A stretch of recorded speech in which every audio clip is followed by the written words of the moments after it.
Está protocolar hoy día. Sí, sí. Estoy contenta porque es lunes. Ajá. Debería ser al revés, pero bueno. Muy bien. Los representantes de las tres empresas asociadas en su momento, consorciadas, quiero decir, con Odebrecht, para el proyecto de la Interoceánica Sur, Graña y Montero, JJ Camet e ICSA, que están investigados, como se sabe, por la Fiscalía por los presuntos delitos de colusión y lavado de activos, ya se encuentran en el penal Ancón 1.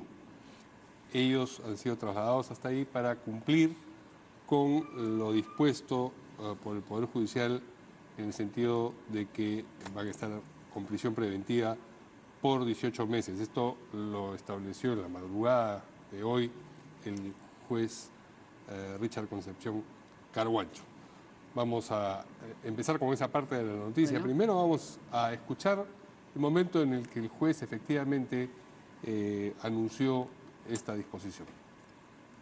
El primer juzgado de investigación preparatoria nacional resuelve lo siguiente. Primero, declarar fundado el requerimiento de prisión preventiva planteado por el Ministerio Público y en consecuencia se impone mandato de prisión preventiva contra los siguientes investigados: Fernando Martín Gonzalo Camet Picone, por el plazo de 18 meses en la investigación que se le sigue por los delitos de colusión y lavado de activos. Contra José Fernando Castillo Divos también se le impone mandato de prisión preventiva por los delitos, en la investigación que se le sigue por los delitos de colusión y lavado de activos que se le imputa en agravio del Estado.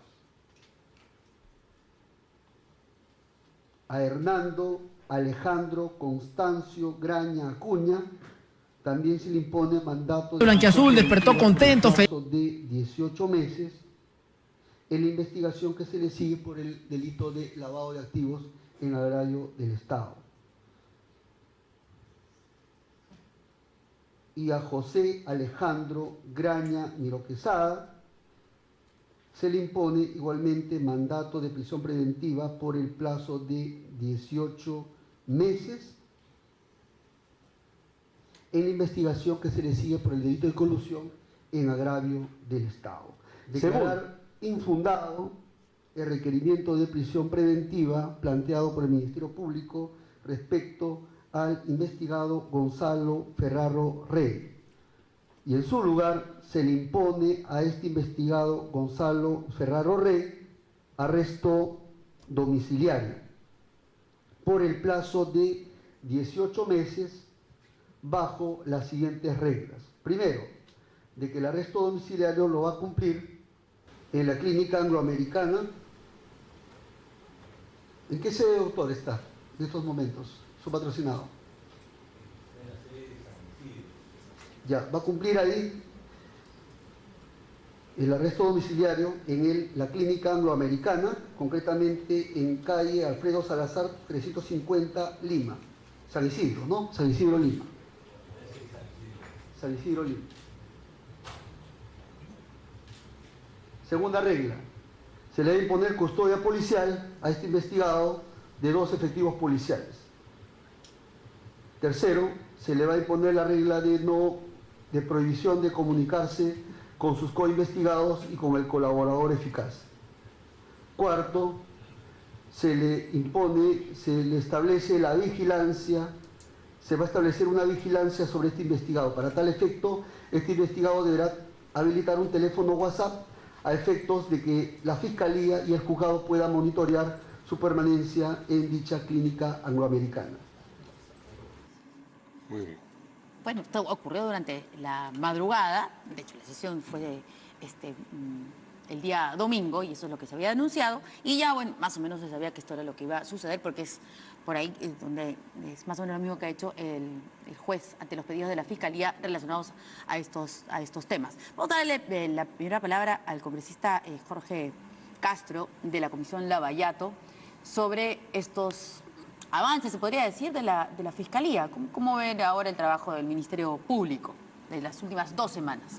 En las últimas 2 semanas creo que el trabajo podríamos aprobarlo en este momento, y porque al margen de eso, nadie creo que pueda sentirse feliz ni solazarse con lo que está pasando con los empresarios, pero lamentablemente pues han caído en errores que nunca los habían reconocido. En la comisión Pari, por ejemplo, decían que no habían hecho nunca nada malo. Lo volvieron a ratificar aquí en 2 oportunidades, Graña y Montero, con nosotros en la Comisión Lavajato. En una oportunidad también estuvo, me parece, en la Comisión de Fiscalización, y no manifestaban nada. Ellos, por lo menos en ese momento, hubieran aceptado su culpabilidad o haber cometido un error, de ninguna manera. Al contrario, se reafirmaban permanentemente en esta cuestión y han tenido que venir la información de Brasil para recién, ya frente a todas las evidencias, es indudable que ya la suerte estaba echada para ellos, ¿no? Claro, porque Barata habló en febrero, ¿no es cierto? Y estos altos ejecutivos estuvieron en la Comisión Lavallato, ¿en qué mes? En el mes de marzo. En marzo, o sea, en los pocos días Sí, que había y después declarado. han vuelto a estar ahora en el mes pasado. Y es más, también en la Comisión de Fiscalización, cuando hicimos las cuestiones del metro, estábamos haciendo investigaciones, también en un momento se presentaron. Pero nunca han... Y en la Comisión Pari también, o sea, en 3, 4 oportunidades han negado en 1000 idiomas, ¿no? Bueno, ellos los que se han declarado culpables tampoco, ¿no? Tampoco, lógicamente. La defensa están ahí en un proceso de investigación preliminar y van a cumplir esta prisión preventiva mientras duren las investigaciones, ¿no? Congresista Becerril. Sí, yo creo que es una decisión bastante fuerte que ha tomado el juez Richard Concepción Carhuancho en vista de todos los indicios y pruebas que ha presentado ahora ya el Ministerio Público. Hay que recordar que todo esto no es que se conoció ayer o hace 15 días. El mes de fines de 2016, ya Barata, ante la Comisión Lavallato en Brasil, presenta las 3 actas donde las consorciadas acuerdan pues hacer el pago a Odebrecht, el pago en realidad de la coima que Odebrecht había adelantado a Alejandro Toledo. Y lo raro es que incluso con los montos que cada empresa abonaba, ha pasado un año y recién ahora se conoce tus hechos. ¿Por qué se demoró tanto tiempo? Eso ha dado lugar a que la empresa, por ejemplo, Graña y Montero, pueda vender 300 millones de su patrimonio. Y eso, obviamente, pone en grave riesgo la reparación civil del Estado. Nosotros creemos que si es que no se hubiese puesto esa denuncia constitucional en el Congreso, hasta ahora no conoceríamos este tema, no estarían con prisión preventiva los señores funcionarios de las consorciadas, como también creemos que Susana Villarán tampoco estaría con prisión preventiva, pero con impedimento de salir del país y, digamos, con investigación preliminar. Acá es claro que nos presenten en todo caso el Ministerio Público, si dicen que han estado investigando, la resolución de investigación preliminar. Eso no existe. No, la investigación preliminar acaba de empezar, pues. Por Ha sido eso. el día viernes o el día miércoles a través de conferencia que hizo el fiscal Hamilton Castro. Claro, cronológicamente, ¿no es cierto? Si uno ve fotográficamente las escenas, efectivamente tenemos a ustedes, digo, el fujimorismo, ¿no es cierto?, presentando esta acusación constitucional, luego tenemos esta conferencia de los fiscales y luego tenemos esta prisión preventiva. Pero toda esta información que se ha hecho pública el día miércoles de la semana pasada, sobre las actas, sobre el aparente delito de colusión, de lavado de activos, ¿cree usted que se ha hecho en solo 2 semanas desde que ustedes presentaron esta acusación contra el fiscal? Esto se conocía, el Ministerio Público acá, hace ya un año, casi un año exactamente. En febrero, falta días. Barata dijo. No, lo tengo que el documento, en realidad a fines de diciembre, Barata, en la Comisión Lavallato en el Brasil, presentó las actas y todos los actuados. Pero esa documentación, digo, Y ahí, en Lima, en el Perú. Sí, no, igual, a fines de 2016, lo llega. Pero acá lo que está en tela de juicio es que se investigó o no a las consorciadas. No, recién entran a investigación preliminar. acaba de ¿Cómo empezar, se supo esto de acá? Dentro de la investigación a Alejandro Toledo, ahí se conoció esto de acá. ¿Por qué se demoró tanto en el sector público? Bueno, eso tendrá que explicarlo en su momento el fiscal correspondiente, ¿no? Claro, en la circunstancia de que un hecho se produzca después de otro, no quiere decir que el primero sea causa del siguiente. Sencillamente, como decía Verónica, hay un orden cronológico y se puede interpretar, como de hecho hacen ustedes, que lo que se ha producido luego es consecuencia de lo primero, pero no forzosamente es así. Entiendo que hay otras lecturas. No, nosotros tenemos otra lectura, pero lo que es cierto es que hay un punto de inicio. En el caso de la explosión que da hace barato en Brasil, se repercute inmediatamente en el Perú, y eso, por eso es que se forma la Comisión Lavajato a partir de la primera semana de enero.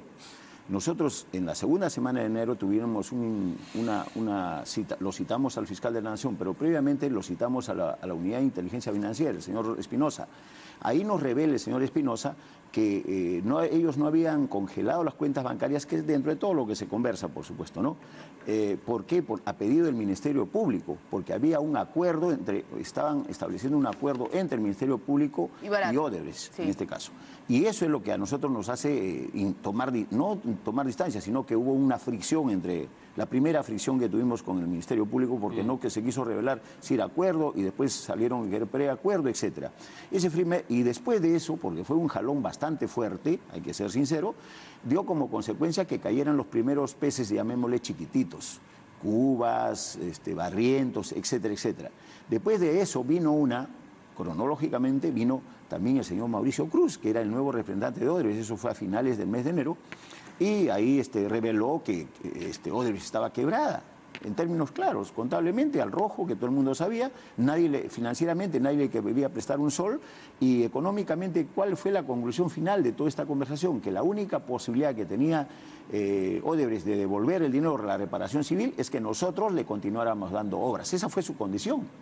Y después de eso, entonces, nos hizo tomar ya un poco de distancia con el Ministerio Público, porque tuvimos que presionarlo, es la verdad, la comisión, y de ahí hubo un clima de tensión, que ustedes creo que ese fue el primer clima de tensión, y después, por eso que tampoco no creo que sea solamente atribución, después de eso ha venido pues madurando las cosas a través del tiempo y ha dado lugar a esta etapa última, donde lógicamente el problema está aquí, que cuando le tocan la puerta a Keiko Fujimori, lógicamente ahí ya se arma otro tipo de escenario, son dos, y eso es lo grave, ¿no? Porque nosotros hemos debido actuar, el mismo aquí Héctor debe saber perfectamente que en su momento nosotros levantamos la voz claramente, incluso tuvimos varias diferencias con muchos medios de comunicación, porque ya en febrero ya nosotros teníamos clara la idea hacia dónde estaba apuntando todo esto, inclusive que estaban involucrados casi toda la clase política del Perú y los grandes empresarios, etcétera, etcétera. Pero lamentablemente nosotros no somos mayoría en el Congreso y nuestra posición era minoritaria, y por lo tanto no tuvimos tampoco la repercusión, ni los bombos ni los platillos que nos pudieran estar reventando. ¿Se hubieran querido ustedes desde enero, febrero, haber tenido el respaldo que hoy se tiene, digamos? Hemos conversado contigo también en ese momento, conversamos con ustedes en su momento. Y ya después de eso, esa fue la primera etapa, el primero encuentro, y después de eso ya vino el segundo encuentro, que justamente con la Pero presidencia. usted también tiene la impresión entonces de que la Fiscalía actuaba un poco empujada políticamente desde el Congreso. ¿Por qué? Porque no quisieron, recuerdan ustedes el caso del preacuerdo y del acuerdo. Sí. Esa fue porque queda claro aquí lo siguiente, ¿por qué no actuaron antes si Barata estuvo en el Perú?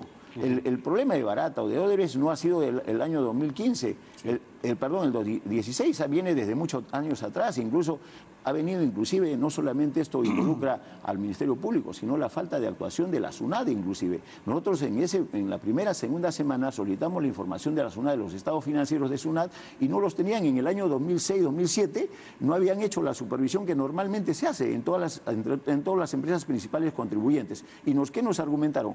Que ellos no están obligados a hacerlo. O sea, alguien desde arriba le dijo pues que no lo controles a la SUNAT. Algo quería anotar todavía, Héctor Bastamante. Sí, si Fuerza Popular no hubiese desde un inicio estado a favor que se investigue esto, con toda seguridad no existiría Comisión Lavallato. Eso fue porque nosotros empujamos ese tema y ahí están dando los resultados. Sin embargo, quiero acotar algo. Ya en diciembre del año pasado, Barata dice que las consorciadas tenían que dar $15 millones para pagar a Toledo. Ahora ellos dicen, no, que eso ha sido por riesgos adicionales, por liderazgo. Sin embargo, es bastante raro, por decirlo menos, de que justamente los 15 millones que se habla de las coimas, eso, justamente 15 millones exactamente, es lo que suman los aportes de sus utilidades de las 3 empresas. O sea, no son riesgos adicionales, obviamente. Eso demuestra que el pago de coima, que ya lo dijo en diciembre Barata, se ve corroborado con los acuerdos de juntas de accionistas de las 3 empresas. Así que acá no hay mucho que discutir. Lo que se denunció, lo que Barata dijo, está comprobado contablemente en las actas correspondientes de la Junta de Accionistas. Muy bien. De otro lado, en relación con esto, el presidente Kuczynski hoy día ha reiterado por escrito su disposición a responder por escrito también a la Comisión Lavajato, y entiendo que les ha enviado también 2 informes de constitucionalistas en los que se señala nuevamente que no está obligado a comparecer ante una comisión investigadora del Congreso. ¿Eso es correcto? Sí, pero aquí hay un tema, ¿no? A nosotros cada constitucionalista, son infinidad de opiniones que pueden tener, pero lo que, más allá de todo esto, de la posición que puedan adoptar cada uno de los constitucionalistas, nos interesa qué posición está tomando el presidente de la República. En un momento como este, donde se necesita transparencia, poner sobre la mesa de debate cada una de las acciones que realiza el presidente, no lo queremos hacer en función de qué abona. Abona en función simplemente de mayor desconfianza en la población, mayor descrédito de la clase política, cuando al contrario el presidente, que es el primer ciudadano del país, debería dar esas muestras, ¿no? Bueno, ya es decisión de él y ya tampoco... Está claro que no va a cambiar de decisión.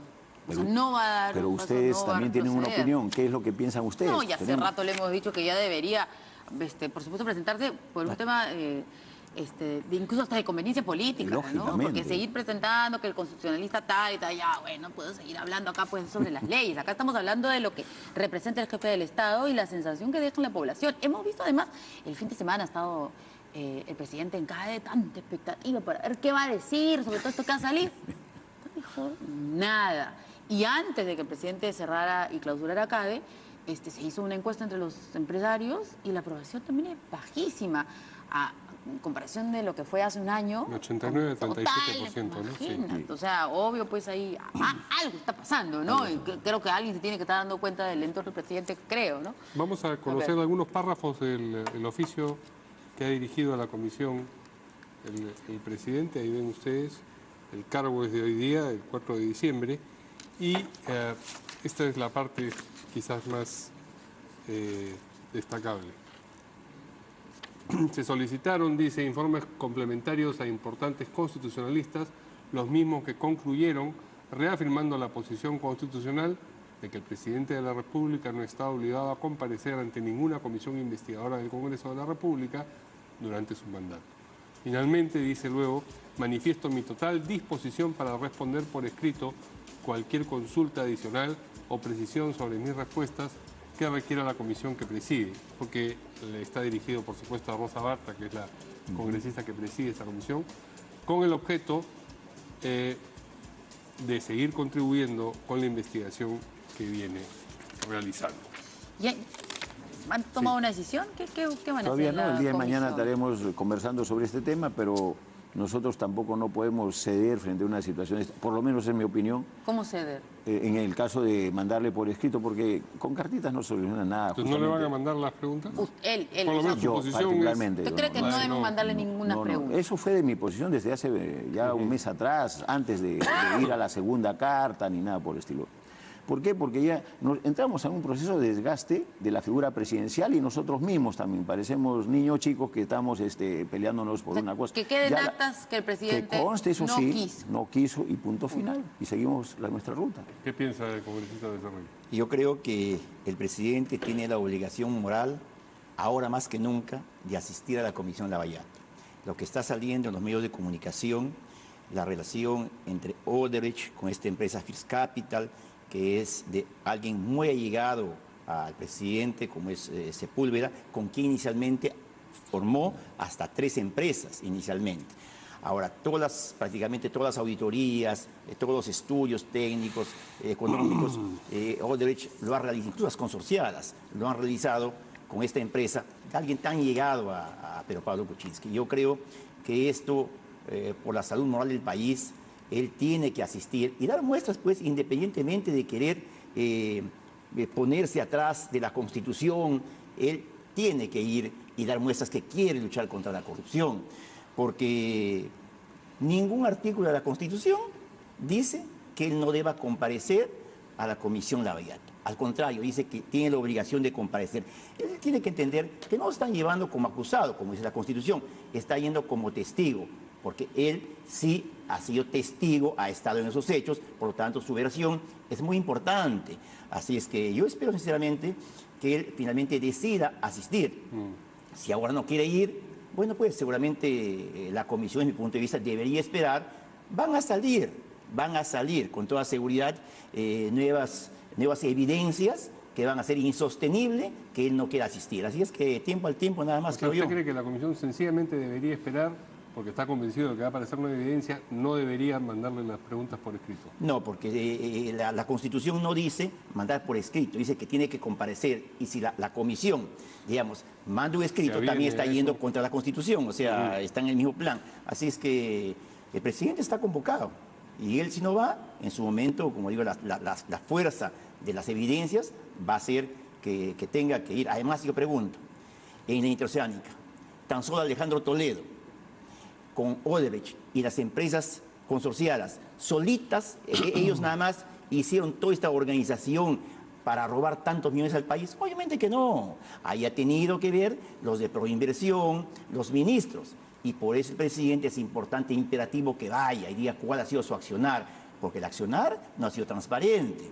Todos sabemos que estas empresas, Odebrecht, no podía licitar con el Estado, sin embargo, lo hizo en tiempo récord. La concesión de Interoceánica se da vía teléfono, o sea, en conferencia. Ese día deciden, ya vamos a sacar la concesión, esta concesión de Interoceánica. Hay mucho que tiene que explicar. Así es que en su momento el presidente... ¿Y usted está convencido que es cuestión de tiempo?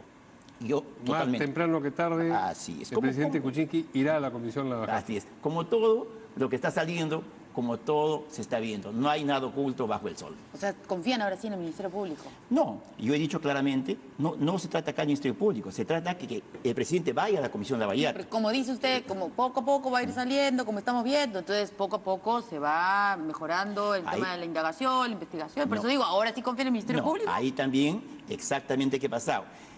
Todo lo que se ha ido descubriendo ha hecho imposible que el Ministerio Público oculte las cosas. Porque en el caso de Susana Villarán, pregunto, ¿el fiscal salió a denunciar? No, salió en medios de comunicación y a partir de ahí se comenzó a investigar. En este caso también, después de un año, a la luz de los hechos, ¿qué tienen que hacer? Tienen que hacer lo que la fuerza de la verdad, de la razón, hace que hagan. El miércoles cuando salió el fiscal Hamilton Castro, ¿lo sorprendió? Digo, a la bancada fujimorista, una reunión, cuando de pronto escucharon este pedido. Sinceramente, sí, no estábamos esperando eso, porque veíamos pues que no hay mucha acción. Y les dio duro además el fiscal, ¿no? En CADE. No, yo creo que no es que nos dé duro o no nos dé duro. Acá el tema es real y claro, ¿no? De que después de un año en unos casos, año y medio en otros casos, después, pueden pensar hay varias versiones, pero lo real y claro es que después de la acusación constitucional, recién han comenzado a trabajar, como dijo la colega, han tenido su incentivo, han sido incentivados, ahora están desarrollando su trabajo como deberían haberlo hecho antes. Muy bien, se ha mencionado a Susana Villarán y precisamente ella tiene que ver con el segundo tema que vamos a desarrollar hoy después de la pausa.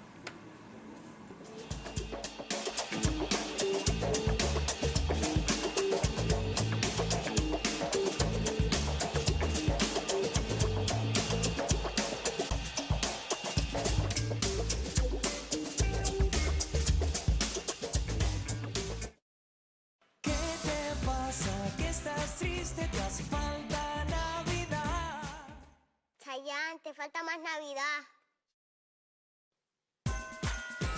¿Qué te pasa? ¿Que estás triste? Te hace falta Navidad. Te invito a ser feliz. Te hace falta Navidad. Feliz Navidad para todos. Feliz Navidad para todos. En Falabella y en América. Feliz Navidad para todos. Feliz Navidad para todos.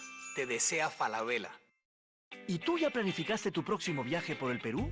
Visita Cajamarca y descubre sus hermosos paisajes, su acogedora campiña y relájate en sus aguas termales. Vive una experiencia inolvidable. El Perú tiene un plan para todos. Encuentra el tuyo en ituqueplanes.com. ¿Y tú? ¿Qué planes? Aprovecha este fin de semana largo y viaja por el Perú.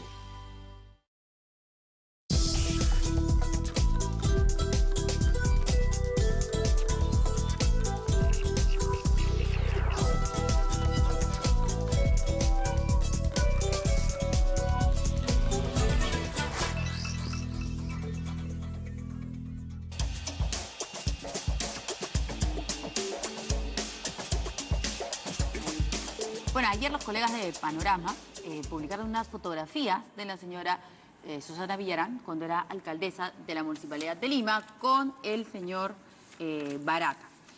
Entonces tenemos algunas de las imágenes, pero bueno, y lo que trataba de demostrar, ¿no es cierto?, es que en algún momento sí se reunieron, que sí habían por lo menos intercambiado palabras, y ella había, tengo entendido, en las defensas que había presentado a través de su Facebook, decía que nunca ni siquiera había cruzado palabra con el señor Barata.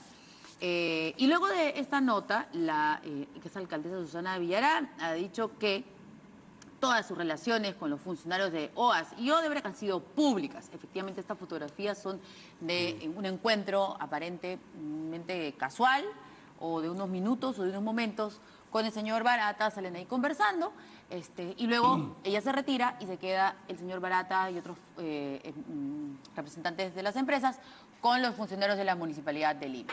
Ahí está lo que ha escrito en su Facebook, ¿no es cierto? Nuevamente miente Panorama, se refiere al programa. Respecto a las imágenes emitidas en un programa periodístico anoche, en donde se me ve con representantes de la empresa Odebrecht, debo decir lo siguiente. 1. Todas mis relaciones con los funcionarios de las empresas OAS y Odebrecht han sido públicas y se realizaban en el Salón Azul de la Municipalidad Metropolitana de Lima o en visitas de obras, tal como ya lo afirmé a la Comisión Investigadora del Congreso de la República el 15 de octubre de 2017.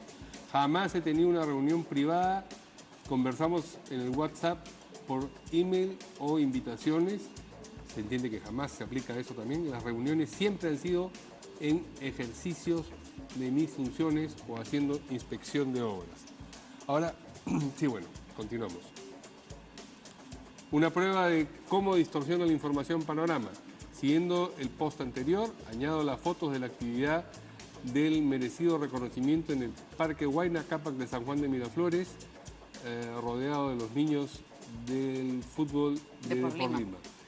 Verán, si las comparan, que tengo la misma ropa con la que aparezco en las imágenes de la actividad pública de la firma del contrato Vías Nuevas de Lima, al que acudí luego. Y repito, la firma del contrato fue un acto público, las fotografías han estado a disposición del público desde ese mismo día en el archivo fotográfico de la Municipalidad de Lima. Ahora, lo que ocurre es que el 19 de septiembre a El Comercio, la exalcaldesa había dicho: nunca he recibido en mi oficina, ni he viajado, ni siquiera conversado con el señor Barata. Sí. Entonces yo no sé si eso se condice con lo que estamos viendo en las imágenes, ¿no? Sí. Ni siquiera conversado con el señor Barata. Ya hay que ver lo que entiende ella por conversación, ¿no? Claro, con esto que acabas de leer, da a entender que ni se lo ha cruzado. Parecería, pues, ¿no? Y además, lo que señalaba, además, Karina Novoa, que es la colega que hizo el reportaje, es que no constan los nombres de estas personas, del señor Barata y todos los representantes. En el libro de visitas, lo cual es, por lo menos, sumamente extraño, ¿no? Que se sientan de manera oficial. Y claro, efectivamente en las fotos también se ve que hay un montón de gente ahí. Y uno de los regidores de esa época también sale en el reportaje, diciendo que primera noticia, recién se entera de que el señor había estado ahí en la municipalidad. Vamos a escuchar primero, sí. A ver, nos hablan de la producción, nos vamos con Marián Jauregui en vivo. Los directivos de las diferentes constructoras han ingresado ya al penal de Ancón 1. Marián. ¿Aló? Marián, ¿nos escuchas? Recién entramos al aire, Marián, dale. Recién entramos al aire, dale. ¿Cómo están? Buenas noches. Bueno, sí, ellos ingresaron en realidad hace unas horas. Fue un ingreso bastante rápido. No se les pudo ver caminando, saliendo de la camioneta. En realidad, la camioneta llegó y rápidamente los 4 directivos y exdirectivos de las empresas Graña y Montero, JJ Camere e ICSA ingresaron rápidamente al penal Piedras Gordas 1. Finalmente, este fue el centro penitenciario que el INPE pues designó para estos exdirectivos de las empresas consorciadas de Odebrecht, ¿no? Inicialmente se había dicho que iba a ser el penal Ancón 2, pero minutos antes de su salida de la carceleta del INPE, se indicó que iba a ser el penal de Ancón 1. Fue un trayecto bastante rápido, en realidad, de la salida, porque tomaron el carril del Metropolitano y junto con Liebres pues se abrió el paso y se llegó en media hora aproximadamente hasta este penal ubicado en el distrito de Ancón. No fue, como repetimos, una entrada bastante rápida, y realmente también a la salida de la carceleta del Poder Judicial pudimos observar que estos 4 directivos salieron mostrando la cara, ¿no?, con la frente en alto, con un semblante bastante tranquilo, y abordaron también rápidamente este vehículo, Mario, Verónica. Muy bien. Gracias, Marian, por esta comunicación. Entonces han sido los detalles de cómo fueron ingresados al penal Ancón 1. Volvemos ahora a lo que estábamos comentando sobre Susana Villarán, y quizás antes de darles la palabra a nuestros invitados, vamos a escuchar lo que han comentado al respecto algunos otros congresistas, Juan Cheput y entiendo que Velázquez Gesquén también. Lo peor en ese caso es que ella ha manifestado por escrito y verbalmente de que nunca se había reunido con estos individuos, y estamos viendo que había tenido inclusive reuniones de coordinación, lo cual agrava indiscutiblemente su situación.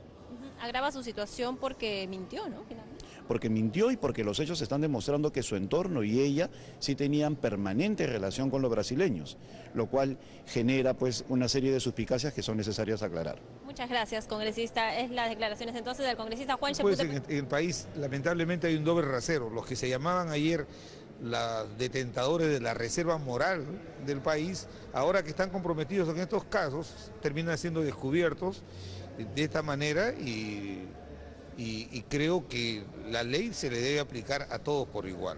Ahora que 4 empresarios se ven privados de su libertad, yo creo que la Fiscalía tiene que replantear la conducta del entorno de la señora Villarán, que fueron las que procuraron esta ingente cantidad de recursos mal habidos que financiaron la revocatoria, ¿no? Bien. Muy bien, a ver qué dicen nuestros invitados, que son también congresistas y también han visto todo este fenómeno de cerca, o no tan cerca. Claro. ¿Qué dice el No congresista de la no comisión? quieres criticar.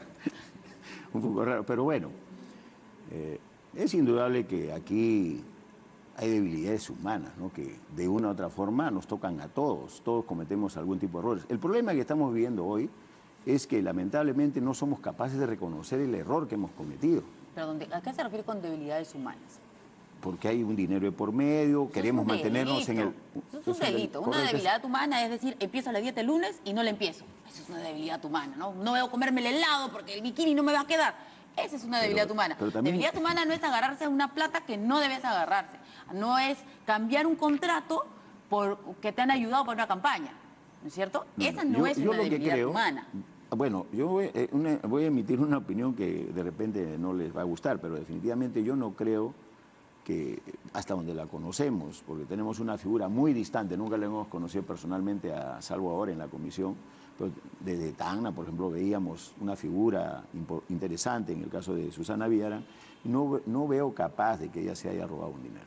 Lo que pasa es de que lamentablemente ha sido seducida por el poder y ha recibido, en todo caso, un aporte porque le iban a defenestrar, era definitivamente ¿Y eso. usted cree que ese aporte era gratis? ¿O No, solamente ha que lo sido recibió pues un porque aporte era, muy grande, buena gente, eso es lo señores? cuestionable, ¿no? Y No, la única que puede resolver es lo el que llama la problema... atención. O sea, eso es lo que llama la atención y eso es lo que hay que determinar. Si hubo, y de hecho Lourdes Flores Nado también creo que lo ha dicho en algún momento, ¿no? O sea, si ese dinero que entró a la campaña estaba condicionado, o solamente porque el señor Barata era buena gente. No, eso también lo conocemos porque nosotros hemos visto el caso del peaje no va, ustedes recordarán. Por en el caso favor.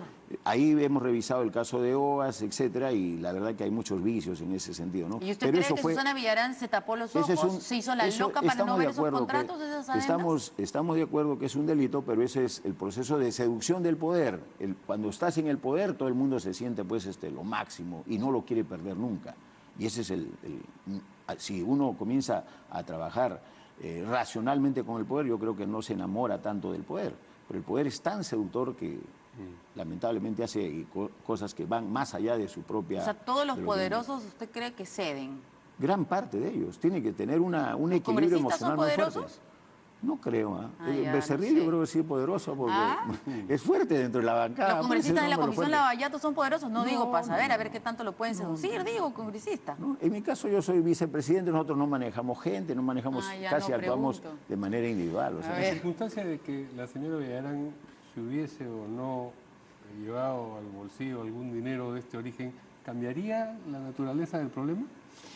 No cambia. No, y acá yo no entiendo, por ejemplo, cuando dice nos enamoramos del poder. Enamorarse del poder significa robar dinero del Estado. O sea, yo en realidad discrepo diametralmente con eso. Y es lo que vemos que a veces a unos juzgamos y a otros no. Debilidad humana. ¿Cómo es la debilidad humana? Es pues lo que decíamos, ¿no? Ella es incapaz de tocar un centavo. ¿Por qué? Porque lo que decíamos hace rato, es la reserva moral del país, ella es incapaz. No, acá es claro. A fines de octubre de 2012 ya se ve la fecha para la revocación. Finalmente, a fines del 2012 se dice que Garreta declara que Fabre lo llama si se puede hacer cargo de la campaña por la no revocación. En enero se reúne ¿quién? La misma Susana Villarán. Se reúne ella con Miguel Castro y Garreta. ¿Qué hacen ahí? ¿Cuánto va a costar? 3 millones. Y le dicen, los 3 millones te van a pagar 2 millones Odebrecht y 1 millón OAS. ¿Cómo devuelve Susana Villarán esa coima de los 3 millones? Lo devuelve incrementando de 30 a 40 años el peaje. Para ese peaje, era una coima pues totalmente demostrada, nunca se hizo un estudio técnico, un estudio económico, un flujo de cuánto se va a recuperar esos 10 años de más. Simplemente se le dio como pago. Perdón, eso de que no hacen estudios técnicos, eso no solamente es digamos, le podemos decir a Susana Villarán, eso sucede en cada una de las actividades, el propio presidente hoy, lo hizo el presidente anterior, etcétera. Bueno, no toman las decisiones técnicas, Bueno. ese es uno de los grandes problemas que tenemos en el país. Bueno, pues entonces todos han sido coimeados. La verdad que por eso hablamos de la clase política en general, que es... Claro, pero los pecados de y no uno no solamente culpan a eso, otro. no solamente son los 10 años que le da de Ahora posición. tú crees que cuando hemos aprobado el presupuesto de la República, está debidamente financiado, está debidamente fundamentado. No llevemos el tema pues, al Por eso te digo, presupuesto, y lo han aprobado así, la mi estimado atención amigo. de tu lideresa, No, Susana no te Villarán. digo que es mi No, lideresa. entonces, No es mi lideresa. No es mi entonces, pues, lideresa. a ver, Sino ok. que estamos buscando la explicación, porque aquí tenemos Hay que muchas desviar cosas el que... tema, el presupuesto. Seamos claros. Ya, bueno, y ya, no solamente eso. Te voy a dejar que converses. Mira, ¿qué tranquilo. ocurre? No te preocupes. Tenía que hacerse el COSAC. Era un corredor que tenía que hacerse conjuntamente con esta concesión. ¿Qué pasa? Susana Villarán le exonera a UAS de esa concesión. Porque a cambio de que invierta 47 millones a favor del proyecto Río Verde. ¿Cuánto costaba el COSAC? 150 millones de dólares. O sea, ahí prácticamente hay un ahorro de más de 103 millones que le regala a UAS. Y para irse 2014, finalmente le regala 142 millones por incumplimiento en la liberación de áreas. Todo ese dinero, ¿quién lo paga? Lo pagan todos los peruanos, tanto los 3 millones de Garreta, como todo lo que regaló Susana, ¿quién no lo pagan? Ellos no, lo pagamos todos los peruanos que pasamos por los peajes todos los días. ¿Cuánto tiempo? 30, 40 años, 10 años más. Perdón, y disculpen, ¿no? Cuando hemos podido corregir eso, ustedes de ninguna manera apoyaron, por ejemplo, el caso de OAS. En el caso de Puente Piedra, eso tuvo que haber una reacción del pueblo en general. Entonces, cuando uno también tiene que hablar de eso, no hay que trabajar. Pues la política significa hacer las cosas en el momento oportuno. Y no se hizo de manera oportuna ninguna corrección. El pueblo fue el que corrigió esa deficiencia. El pueblo, sí es cierto, se levantó y hubo enfrentamiento. Sinceramente, ¿Por qué no se levantaron ustedes dicen, por ejemplo, ¿no? Cuando quieren criticar a Fuerza Popular, son mayoría, dicen, ¿no? Hacen valer su mayoría a la fuerza, ¿no? Y cuando quieren interpelar a alguien, por ejemplo, ¿qué dicen? Por favor, bancada, ayúdenos. Hay que ser coherente, pues. Nosotros siempre hemos estado en todo lo que es lucha contra la corrupción y seguiremos en esa línea. Así es que Susana Villarán está demostrado fehacientemente que pagó coimas con plata de Odebrecht, con plata de OAS, y finalmente eso lo devolvió con la plata de todos los peruanos que todos los días pagamos ese peaje. Ahora, Es verdad que hay autoridades que se enamoran del poder. Reelección. Una cosa es del poder, otra cosa es, en ese caso, que dice, no, el poder es una cosa, otra cosa es el robo, el dinero, que diga, eso que enamora, yo no creo que enamore, pues eso, enamora el poder, pero enamora el dinero. O sea, que no se creo. entornillan. Hace falta el dinero a la manera de La entender estos enamorados del poder para sostenerse en el poder. Posiblemente sea algunos casos. Y en este caso de Susana Villarán, no creo que sea una debilidad humana, y yo creo que ha habido una corrupción flagrante y que todo el Perú ahora ya lo conoce. ¿Gracias a quién? A Fuerza Popular, que hizo la acusación constitucional. Están ahí contentísimos, de Fuerza Popular. Para redondear esta noticia, queremos mencionar solamente, hoy se presentó el expresidente del Consejo de Ministros, Salomón Lerner, ante la Comisión Lava Jato, y dijo que aportó a la campaña de Susana Villarán 300.000 soles. También dijo que él fue quien sugirió la contratación de Fabre, pero que él no sabe cómo se le pagó, que no estaba enterado. Así es. Ahora nadie sabe nada.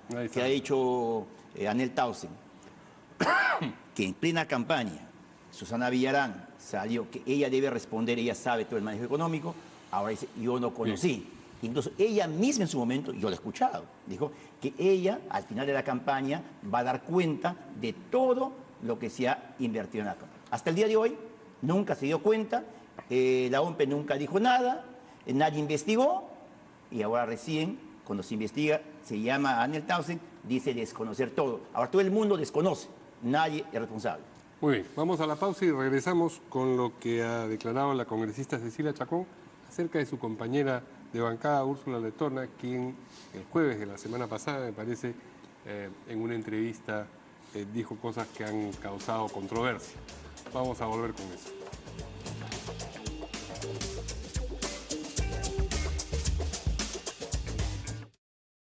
Tú que recoges a tu hija para acompañarla a casa. Tú que empiezas a trabajar de madrugada. Ustedes son los héroes del barrio y tienen una nueva misión. Detectar los postes apagados. Con Facilito Electricidad de Ocinermin podrás reportar a la empresa eléctrica problemas con el servicio. Devuélvele la tranquilidad al barrio. Con Facilito Electricidad puedes ser el héroe de tu comunidad. Descárgalo ya. Ocinermin, 20 años transformando la energía en confianza.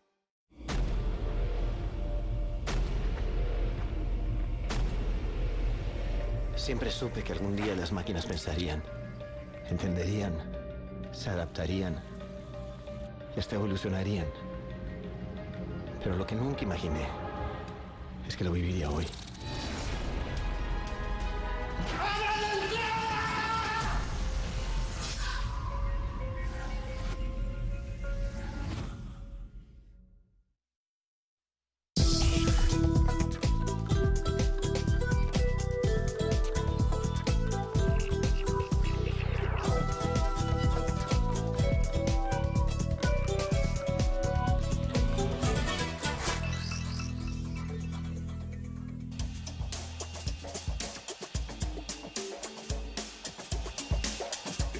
Muy bien, la congresista de Fuerza Popular, Cecilia Chacón, hoy se refirió a su compañera Úrsula Letona y a declaraciones que prestó ella en una entrevista con Milagros Leiva el jueves de la semana pasada, como decíamos hace un momento, y dice, está totalmente equivocada. ¿A qué se refiere? A declaraciones de Letona en el sentido de una supuesta disposición de Odebrecht a dar 2 millones, nunca especificó de qué moneda, para la campaña de Keiko Fujimori. Esto de acá se genera de la siguiente manera. En un momento de la entrevista le preguntan a Letona ¿y cuál es su teoría? ¿Por qué aparece su nombre? ¿Por qué aparece el nombre de Keiko en la agenda, en el celular de Marcelo Odebrecht? Ella responde, lo que entiendo es que había la intención de reunirse con Keiko y el ofrecimiento querían incrementarlo. Como nunca aceptamos, luego insiste la periodista y le dice, ¿cómo querían incrementarlo? Claro, responde Letona, te decían, oye, Marcelo Odebrecht quiere reunirse contigo, dice la periodista, y te quiere dar 500. Ella insiste, está dispuesto a darte 2 millones para tu campaña. Entonces, como nunca obtuvo ni siquiera respuesta, etcétera, etcétera. Ese es, digamos, la mata del problema, las declaraciones de la congresista Letona, donde ella, claro, dice que entiende que había la intención de reunirse con Keiko. ¿Cómo lo entiende? Eso no nos lo ha explicado. Y luego habla de 2 millones, no se sabe si de dólares o de soles, que alguien le habría dicho, claro, te dicen, oye, Marcelo Odebrecht quiere reunirse contigo, está dispuesto a darte 2 millones para tu campaña. Sobre eso es que Cecilia Chacón ha dicho hoy día, está totalmente equivocada en sus declaraciones y ha dicho que jamás ha escuchado tales afirmaciones ni de parte de Keiko ni de su entorno. En la República dice, la señora Letona está totalmente equivocada, yo no sé de dónde ha sacado esas afirmaciones, ya que jamás las he escuchado de parte ni de Keiko ni del entorno. La señora Letona no sé de dónde ha sacado esto, es totalmente falso y por lo tanto yo estoy igualmente sorprendida que ustedes y se lo deberían de preguntar a ella. La congresista Cecilia Chacón debería haber visto toda la entrevista. Duró 30 minutos. Y la periodista, la colega Milagros Leiva, le dice, o sea, ustedes le dieron menos plata. Porque parecía como que esos 2 millones sí fueron realmente fue un ofrecimiento concreto. O sea que ustedes le dieron menos plata porque eran de 3 en 3. A Ollanta le dio 3, a Susana Villarán 3. Y, dijo, y ahí la congresista Letona explica que no es que haya sido 2, que dijo un número por decir. Y ya lo ha aclarado, pero la congresista Chacón se ha sentido como ofendida, me parece. ¿Han conversado las colegas, congresistas, o si ha habido ofrecimiento? Explique, traten de entender qué está sucediendo con esto. Es algo muy simple. No parece tan simple, ¿ah? ¿A quién le está diciendo eso? ¿La congresista Chacón? A ver, yo voy a explicar lo simple de esto. Y con pruebas contundentes, ¿ah? En primer lugar, nunca ha habido ningún ofrecimiento. Nunca ha habido ningún acercamiento. ¿Qué lo dijo? Nunca se ha reunido, nunca ha habido ni siquiera pues un ofrecimiento, como digo. ¿Y cómo se demuestra eso? Fácil. A ver, la colega Úrsula Letona, ¿desde cuándo llega a nuestro partido? ¿Desde cuándo? 2015. ¿De cuándo estamos hablando acá de esos temas supuestamente en el celular de Barat? 2011. O sea, no hay una relación con otra, no hay ninguna relación. Yo creo que Úrsula lo que ha querido es poner un ejemplo. En el caso hipotético que sea así, seguramente así han podido maquinar cómo acercarse a los partidos. Eso es lo que ha ocurrido. Pero en la práctica, así, tajantemente, nunca ha habido un ofrecimiento, nunca ha habido un acercamiento. ¿Por qué la congresista Chacón ha respondido así? Bueno, ¿por qué ha salido a decir que totalmente equivocada? Porque está equivocada, pues, porque eso no ha sucedido. O sea, ese ofrecimiento nunca se ha dado, nunca ha habido un acercamiento. Entonces la congresista Úrsula Letona ha dicho algo que no es cierto. Yo como te digo, más claro que eso ya no puede haber. O sea, ¿de qué estamos hablando? Pero cuando dice lo que entiendo, entiendo supone un ejercicio racional, supone información que le permite llegar a esa conclusión, es que había la intención de reunirse con Keiko y el ofrecimiento querían incrementarlo. ¿Cómo entiende eso la congresista Letona? Una cosa es lo que entiendo como un ejemplo, otra cosa es que diría lo que yo sé es esto, ¿no es cierto? A mí me parece, sinceramente, que ella puso poner un ejemplo, lo que se le ocurrió en ese momento, pero eso queda totalmente desvirtuado, que nunca ha habido, como digo, ningún acercamiento, ningún ofrecimiento de ninguna... Hay una repregunta de los 2 millones y los 3 millones, porque hemos escuchado 3 millones de dólares en el caso de Yatumala y Nadine Heredia, y también en el caso de la señora Susana Villarán. Y le hacen ahí una repregunta, ¿no? Como, o sea, les dieron menos, ¿no? Y es más, porque en determinado momento la periodista Milagros Leiva le dice, pero esa intención, la intención de hacer un aporte, ¿a través de quién llegó Úrsula Letona? No sabemos, a nosotros no nos han buscado. Milagros Leiva. Pero ¿cómo les ha explicado Keiko? ¿Alguien le habrá dicho, Odebrecht te quiere dar 2 millones? Y Letona dice, yo supongo que en algún momento alguien se debe haber acercado. ¿No cree usted que esas son las afirmaciones que han sembrado toda la ambigüedad al respecto? No, podría ser que eso ha sembrado una ambigüedad, pero las cosas son claras, como digo. A nosotros... Debe decir no sé. Nunca, sí, yo creo que... Más fácil, ¿no? Nunca ha pasado esto. No sé si no sabe. Así sí, es que las cosas están ¿Alguien claras. ¿Alguien se debe haber acercado? ¿No? O sea, sí o no. No sé. Punto. ¿Se das cuenta que se enredan solos también ustedes? No, yo soy claro en el tema. Que alguien se enrede, puede ser. Pero como digo, acá lo claro es que nunca ha habido un acercamiento, nunca ha habido un ofrecimiento, nunca ha habido un dinero de por medio. Y eso le hemos dicho cuántas veces. Y ahí están las investigaciones. Respecto a nosotros, no hay absolutamente nada. Pero va a estar tensa la reunión mañana. De plenito. el plenito.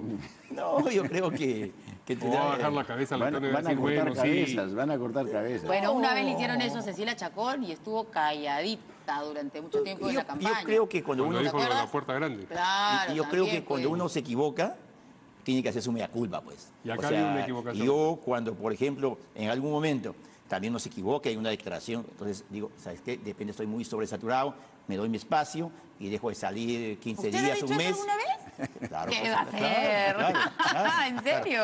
Estás hablando imposible. En campaña dije algo que no se dio ¿También? cuenta, pero No nos dimos cuenta. Yo solo, dije, yo nos solo. damos cuenta de todo. Dije, estoy... Parece que no sabemos a cuál de todas se refiere usted. No, dije, estoy muy cargado. Me peleé con unos periodistas de una radio al aire, de mala manera, y me di cuenta que estaba muy sobrecargado. Entonces dejé de declarar y Lo mismo pasó con la congresista Chacón y probablemente entonces hoy pasa lo mismo con la congresista Úrsula Letona. Yo creo que ella debería evaluar esa declaración y en base a eso tomar una decisión, ¿no? A ver, ¿qué decía aquí el congresista Castro? Sonreía, decía, se enredan ustedes también. Se enredan, dicen una cosa porque cuando es no, y Cuando cuando digo una es sí, cosa sí. digo otra. ¿Ah? Es para que te des cuenta, ¿no? O sea que no hay mucha... Quiere explicar y termina enredándose también. No. Las explicaciones a veces enredan más y complican las cosas, pero a nosotros nos han consultado varias veces si merece o no merece ir a la... ¿Cómo van a quedar eso? A la Comisión Lavajato Eso depende de Letona, ustedes. a Úrsula Letona. ¿Por estas últimas declaraciones? Sí, según lo que... Eso es lo que varios periodistas nos han ¿Y qué insistido. cosas piensa usted en particular? Yo creo que sí debería ir, para que aclare bien estas cosas, o las aclara o terminan más confundidos que antes también. ¿No? No hay nada que confundir, acá todo está claro. Porque ustedes quieren todas las cosas transparentes, que vaya. Así es. Eso, nosotros no somos mayoría en la Comisión Lavallato, y tú lo sabes. Así es que depende Pero de ustedes. aquí quien dirige la investigación es la presidenta. Así y es. ella invita incluso por encima de nosotros mismos. O sea, Es la prerrogativa de la presidencia. Claro, pero es cuando la van, verdad, o sea, no crean, porque a nosotros nos preguntan, ¿y por qué no invitas tú? ¿Por qué no Si invitas ustedes tú? no es así, podrían invitar si es que la presidenta Rosa Bartra no quiere. pueden. O pueden. En casos extremos, no es normal. No es pueden imponerse a la presidencia. Relativamente, porque la presidencia puede caminar sola. No. ¿Pero tiene la facultad o no tiene la facultad? Realmente en el fondo no tenemos esa facultad. No. tenemos esa facultad. A ver, cuando yo soy miembro de una comisión, quiero invitar a alguien. Mañana lo voy a proponer entonces. Simplemente se dice que, a ver, presidente, contamos con tu apoyo entonces en el plenito. queremos invitar a tal persona. Se somete al voto. Y si los votos son mayoría, el presidente, por más que quiera, o sea, ¿cómo el presidente va a impedir la voluntad de los congresistas? Pues es imposible. No sometiendo al voto. No. ¿Quién dirige la investigación? Tiene que someterlo. Obligatoriamente. Tú recién has reconocido que quien dirige la investigación es el presidente. Así es. Y hace Así pues es. lo que muchas veces uno no considera conveniente, pero ahí está. Es otra cosa, que no lo considere conveniente, pero ya tienen la potestad de hacerlo. Así que eso está claro. ¿Lo va a solicitar usted entonces? No, en todo caso sí, con la venia aquí, porque hay que pedirle la venia a Héctor para que conmine a asistir, ¿no? No, yo no soy miembro de la comisión. No me metan en sus problemas. Estoy segura que si lo voy a hacer porque Úrsula Letona es un pedido del invitada. periodismo en general. ¿Ah? Sí, y la congresista Úrsula Letona es invitada y estoy segura que ella va a ir a explicar qué es lo que No, quiso además que no decir, tiene si se nada de enredó, no se malo, yo no sé enredó. por qué si Pero ella lo que sabe la estamos verdad. preguntando es si ustedes pueden hacerlo y si lo van a hacer. En todo caso, Sobre lo que quiera la presidenta de la estamos pidiendo comisión. la venia de Héctor, lo voy a presentar mañana. Lo voy a hacer mañana. Eso es como no querer hacer. Yo que tengo que ver en esa comisión, no soy ni siquiera Para que miembro. autorice el plenito, pues, el plenito. Bien, tenemos una última noticia que comentar antes de irnos. La del estribo, que era algo que ya sabíamos iba a suceder. Lo que pasa es que como ha pasado mucho tiempo y nos habíamos olvidado del señor Edgar Alarcón, bueno, de pronto es ahora noticioso. Él ha presentado una demanda ante el 9º Juzgado Especializado de Trabajo Permanente exigiendo su reposición en la Contraloría y el pago además de aproximadamente 4 millones de soles como indemnización por despido arbitrario y por el daño moral que este despido arbitrario, según él, le ocasionó. Alarcón argumenta que esta referida institución, la Contraloría, no respetó su condición de trabajador a plazo indeterminado, sujeto a un régimen laboral de la actividad privada y que pide que se lo indemnice por este despido arbitrario. 4 millones de soles está pidiendo el excontralor Edgar Alarcón. ¿Una palabra, un calificativo final para...? Yo creo que el 2010 él deja de ser un funcionario con estabilidad y es un funcionario de confianza. Y cuando él es de confianza, o sea, en cualquier rato puedes salir y eso no conlleva a que haya una indemnización por despido arbitrario. Eso creo que es claro respecto a él. Bueno, la verdad que esto no merece mayor comentario, ¿no? Basta que uno escuche qué es lo que pretende, siendo funcionario de confianza, haber alcanzado el mayor nivel en la Contraloría, ya prácticamente después sacado no de la mejor forma. Ahora que entable un proceso, en este caso judicial, de tal manera con una reparación de 4 millones de soles, ya no necesita mayor comentario, ¿no? Ya la población queda notificada para que se dé cuenta, pues, como los funcionarios que hemos tenido y los que continuamos teniendo, ¿ah? O sea, no solamente nos quedamos ahí. Que haga su empresa, los detectilocos. Muy bien. Gracias a nuestros invitados esta noche. Nos vemos mañana aquí en Portada. Buenas noches.